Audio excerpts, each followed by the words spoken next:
So now that we've broken our document into sections, we can now apply formatting and page setup options that will only apply to that section.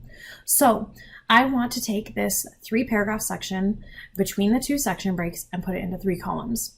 What's cool is you actually don't have to highlight anything. You can just be clicked in the section between the breaks. And you can then go up to the layout tab on the ribbon and go to columns, and you can choose 3.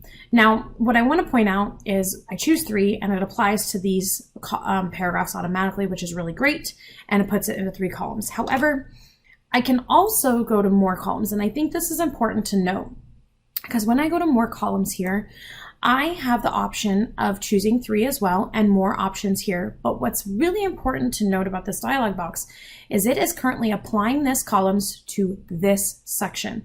This is important because we've broken the document into sections and we want it to only apply to this area.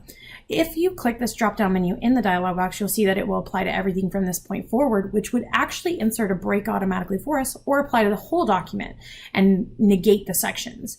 But since we put in section breaks, we now are applying it to this section. Whereas when you have a document, which I'm just going to go ahead and open up a blank one and give us some paragraphs here.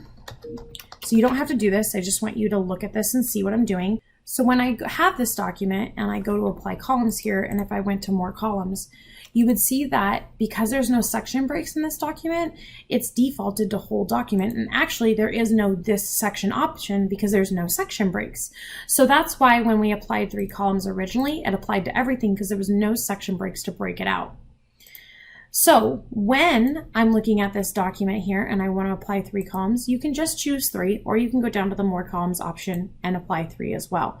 But either way, it's going to take that section and apply it with 3 columns because that's what the default setting is for this section.